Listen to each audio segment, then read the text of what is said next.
Hanya cuma 500.000 di dompet. Kok bisa? Saya nekat aja 500.000 di dompet, daftar aja ke KPU. Gimana? Saya dari dulu yakin betul kalau punya niat pasti Allah berikan jalan. Jadi waktu ikut pilkada sebagai calon bupati, Iya, melawan itu bupati. tahun berapa? 2008. Hasilnya? Menang. Prosentasenya? Hampir 40%. Itu tahun 2008 Ya. sampai 2013. terus kemudian sekarang periode kedua. Periode kedua. Anda menang lagi. Menang lagi. Prosentasenya? 67%.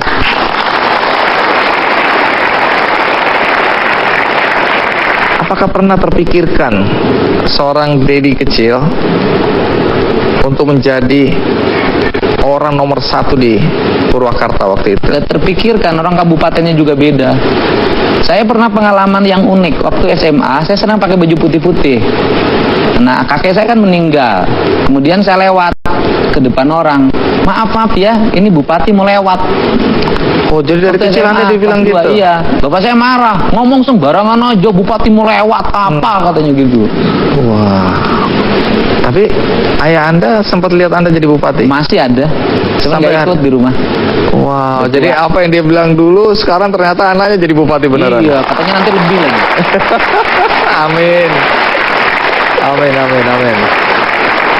Sekali lagi saya orang yang percaya ya, di balik sukses Anda pasti ada orang-orang hebat, dan itu biasanya perempuan hebat, mungkin orang tua dan istri. Adakah istri ikut di acara ini, studio? Ada. Bolehkah berdiri yang merasa istri?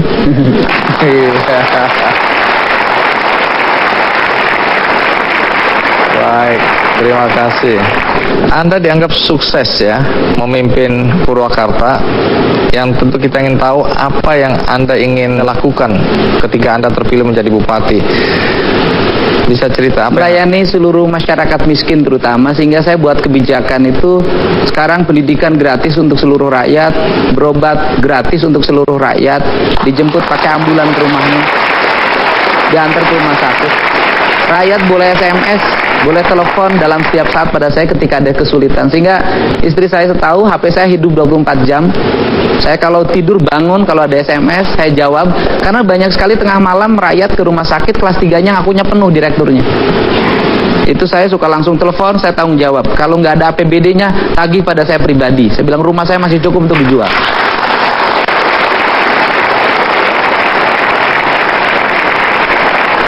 Apa yang membuat Anda bisa menjadi bupati dan kemudian bahkan terpilih untuk kedua kalinya? Iya, istri saya tahu betul persoalan ini. Di hati saya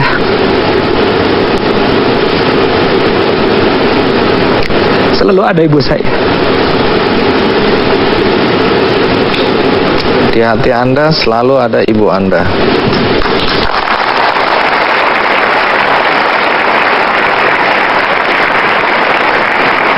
Kenapa Anda menangis? Apa yang teringat? Keikhlasannya.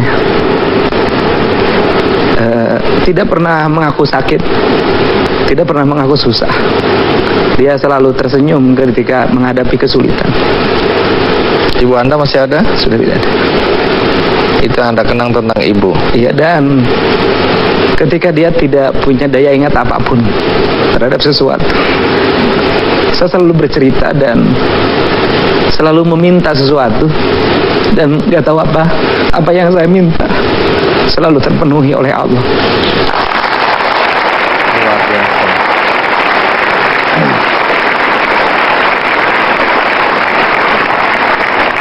Anda menjadi bupati relatif dalam usia yang masih muda ya. Sekarang masih 44 tahun, udah periode kedua. Adakah pesan yang Anda bisa sampaikan kepada generasi muda untuk mengikuti semangat Anda, anak miskin yang kemudian bisa menjadi bupati? Setiap orang punya harapan. Tidak ada kata miskin, tidak ada kata kampung, tidak kata tertinggal. Yang ada adalah kita setara siapapun dengan siapapun.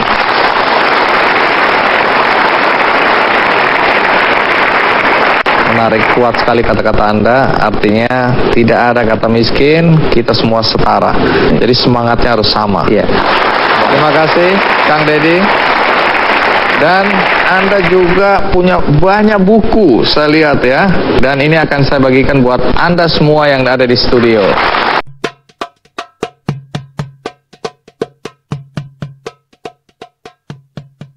Tua untuk menambah lauk pauk gitu. Karena saya dengar Anda juga bekerja ya. Ya itu sampai SMA. Sampai SMA. Ya. Baik, sebelum kita lanjutkan ya, karena menarik untuk tahu Anda jual es mambo dulu. Kenapa jual es mambo, jual layang-layang ya, macam-macam. Termasuk Anda juga ada urusan dengan batu bata ya. Ya. Jadi untuk sukses mungkin ada urusan dengan batu bata juga kita ya. Nanti ada cerita. Tapi sekarang jadi Anda pernah jadi tukang ojek? Ya. Di daerah mana itu? Di Kampung Sukadaya, Desa Sukasari, Subang. Berapa penghasilan tukang ojek sehari? 2.000. Jadi kenapa Anda sampai harus jadi tukang ojek? Ya nambahin buat biaya sekolah. Cari rumput.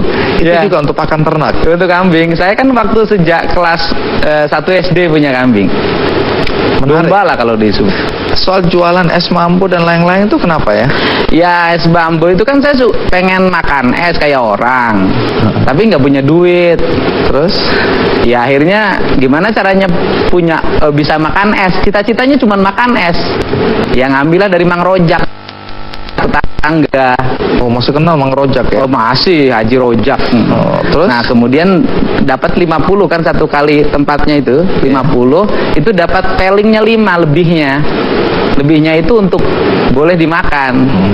Nah saya malah ketika dagang itu malah nggak makan karena sayang diuangin semuanya. Oh.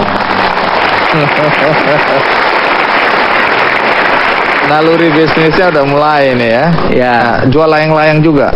Layang-layang waktu SMP. SMP jual SMP layang-layang. saya lihat orang main layang-layang, saya pengen main layang-layang tapi nggak beli. Ya coba kita jualin pinjem uang orang. Kemudian akhirnya ketika sudah beli sayang juga kalau dipakai main layang-layang. Jual lagi. Jual lagi. Apa urusannya kambing, cincin dan Ya, orang-orang kan pada punya kambing tuh. Iya. Oh saya kok nggak punya, gitu kan? Saya pengen juga kayak orang gembala kambing, gembala domba. Kata bapak saya duitnya dari mana? Punya nih cincin jual. Nah waktu itu akhirnya dijual, harganya Rp7.500. bisa beli kambing.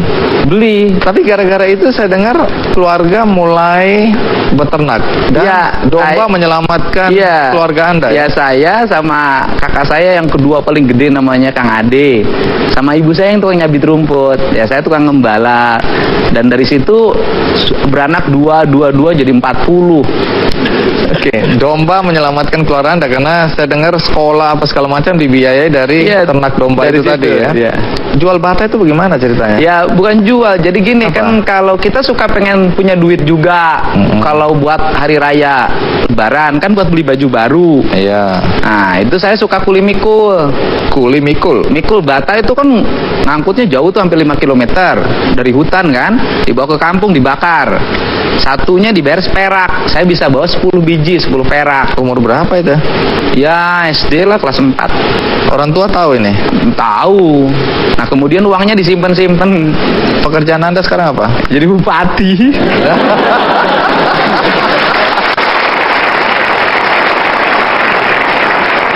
Bupati jualan nggak malu ya, mencari tambahan. Bahkan saya dengar Anda nggak makan 3 hari waktu kuliah dulu. Ya. Nggak mati itu ya. Pengalaman hidup yang tidak mudah. Sekarang yang jadi pertanyaan adalah bagaimana Anda bisa jadi bupati? Bagaimana ceritanya? Ya berawal dari karir jadi anggota DPRD. Oke. Saya DPRD dimulai dari pedagang beras.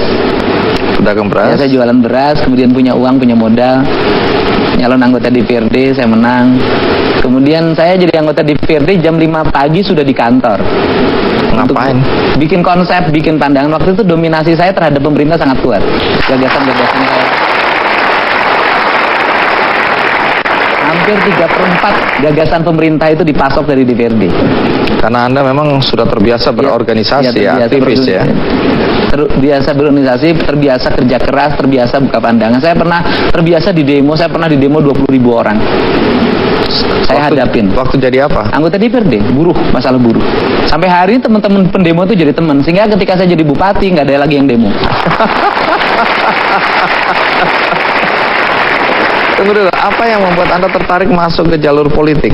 Ya, bisa berbuat lebih banyak dalam membuat kebijakan-kebijakan.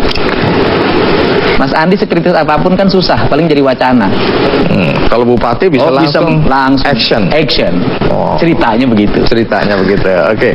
Tapi sebelum jadi bupati kan Anda jadi wakil bupati. Ya. Setelah dari dia anggota DPRD, teman saya ngomong, kamu jangan lama-lama di sini. Itu udah 3 tahun. Pusing kita katanya, dengerin kamu tiap hari ngomong kita nggak ngerti. Bikin pandangan umumnya bahasanya terlalu tinggi katanya. Udah pindah dari sini. Pindah kemana? Jadi wakil bupati. Wakil bupati ini kita nggak percaya diri waktu itu ya, karena usia saya baru 30 tahun. Terus kemudian bagaimana Anda kemudian ikut pilkada dan ya ikut pilkada juga nekat. Nekatnya? Ya modalnya cuma 500.000 di dompet. Kok bisa? Saya nekat aja 500.000 di dompet, daftar aja ke KPU. Gimana? Saya dari dulu yakin betul kalau punya niat pasti Allah memberikan jalan.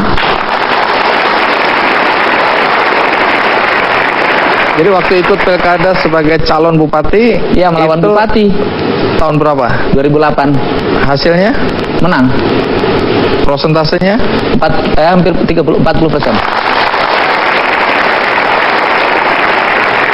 Itu tahun 2008 ya. Sampai 2013. Terus kemudian sekarang periode kedua. Anda menang lagi. Prosentasenya? 67%.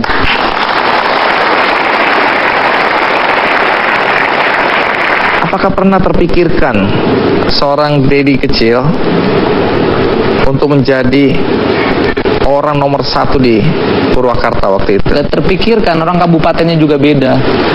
Saya pernah pengalaman yang unik. Waktu SMA, saya senang pakai baju putih-putih. Nah, kakek saya kan meninggal. Kemudian saya lewat ke depan orang. Maaf ya, ini bupati mau lewat. Oh, jadi dari kecil Anda dibilang gitu? Iya. Bapak saya marah. Ngomong sembarangan aja, bupati mau lewat apa katanya gitu. Wah. Tapi ayah Anda sempat lihat Anda jadi bupati?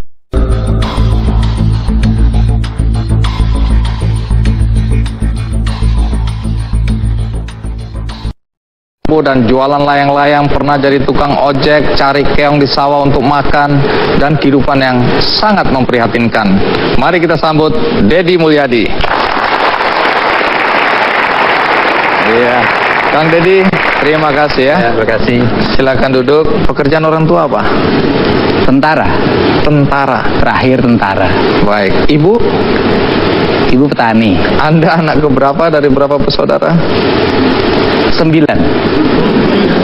Anak ke-9? Anak ke-9 dari 9 bersaudara. Ayah Anda tentara? Ya. Tapi sepintas saya baca riwayat hidup Anda, kok hidup Anda lebih banyak prihatinnya, lebih banyak susahnya. Anak tentara kok hidupnya susah ya? Ya tentaranya kan sampai 28 tahun. Pangkatnya prajurit kader, palang 3 di sini. Oh, sampai umur berapa tadi? 28. Umur 28 ya. Sudah nggak jadi tentara lagi? Iya, jadi bapak saya 20 tahun udah bikin anak. 28 tahun ya. Pensiun dengan pensiun atau apa? Pensiun, diberhentikan karena sakit. Kenapa sakitnya? Diracun oleh mata-mata Belanda. Gara-gara dipensiun dalam usia itu akibat diracun oleh mata-mata Belanda ya. Sehingga ayah tidak bisa bekerja dengan baik. Ya. Setelah pensiun apa yang dikerjakan ayah? Ya di rumah.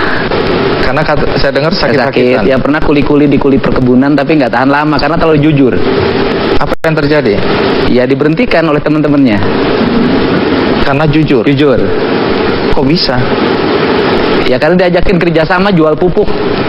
Dia nggak mau? Di perkebunan nggak mau. Dia lebih baik berhenti. Wow.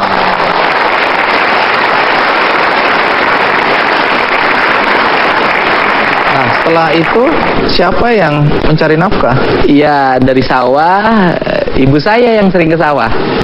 Sebagai apa? Ya kadang-kadang kulit tandur. Jadi ibu menjadi tulang tandur, kadang-kadang nyangkul. Sebagai tulang punggung keluarga. Seberapa susahnya sih hidup Anda waktu kecil dulu? Kalau tanggal muda itu baru dapat ikan asin. Kalau sudah mulai tanggal 5 ke sana, garam, dikasih bawang, disimpan di keler. Keler itu apa ya? 4 itu makanan yang dari beling itu, dari kaca.